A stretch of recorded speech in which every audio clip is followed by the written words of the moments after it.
સુરતમાં ઉધના સ્થિત ઝેનબ એપાર્ટમેન્ટમાં મોટી સંખ્યામાં લોકો રહે છે, ત્યારે આ બિલ્ડિંગ સંપૂર્ણ રીતે જર્જરિત હાલતમાં જોવા મળી છે, જેને લઈને એપાર્ટમેન્ટમાં વસતા લોકોના જીવ જોખમમાં મુકાયા છે, જેમાં મહિલા અને બાળકોની સંખ્યા વધારે જોવા મળી રહી છે।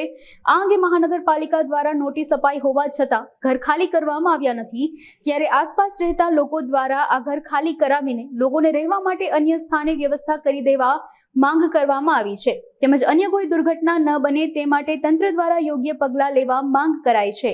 મારું નામ તસ્લીમ નાગોરી છે। આ બિલ્ડિંગની છે ને સોસાયટીને અમે મળીને બધા છે ને કમ્પ્લેન કરી છે।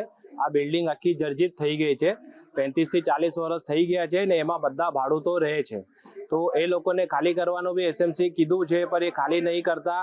હવે એની અંદરથી છે ને બધા કોન્ક્રીટના મોટા મોટા ટુકડાઓ નીચે પડે છે, તો માણસો અહીંયા જાય છે, કરે છે, કોઈને બી કંઈ પણ નુકસાન થઈ શકે છે ને એમાં જેવી રીતે કે સચિનમાં છે ને 2-3 દિવસ પહેલા જે બિલ્ડિંગ ધારાશાયી થઈ છે 7 થી 8 વર્ષ જૂની જ હતી, આ 35 વર્ષ છે ને એના બીમ કોલમ તમે જોશો આખા ફાટી ગયા છે, બરાબર છે। એક જીવતો બમ જેવો આ બિલ્ડિંગ છે, ક્યારે પણ પડી શકે છે। તો અમારી એ જ છે કે સોસાયટી બધી મળીને એ જ કહે છે કે આને અમે જેવી રીતે કે મારું ઘર છે, બાજુમાં 2-3 બિલ્ડિંગો છે, ક્યારે પણ આ પડી શકે છે, તો અમને નુકસાન થાય, આમાં જે માણસો રહે છે એ લોકોને નુકસાન થશે, બરાબર છે, દબાઈ જશે, કેવી રીતે આપણે કરીશું? તો અમારી એસએમસી વિનંતી છે કે આને ધારાશાયી કરે, અમારી બધાને ખાલી કરાવીએ તો કઈ કામ થાય એની અંદર। આપણને બધાને ખબર છે કે સચિનમાં 2 દિવસ પહેલા જે હાદસો બન્યો અને જે તંત્ર કામે લાગ્યું અને 7 લોકોના મૃત્યુ થયા એક બિલ્ડિંગ પડી જવાથી। હવે આપ આ જોઈ રહ્યા છો ઝેનબ એપાર્ટમેન્ટ છે અંબર કોલોની ખાતે, જે રીતની પરિસ્થિતિ છે જીવતા બોમ્બ સમાન છે, 60 લોકો એમાં રહી રહ્યા છે।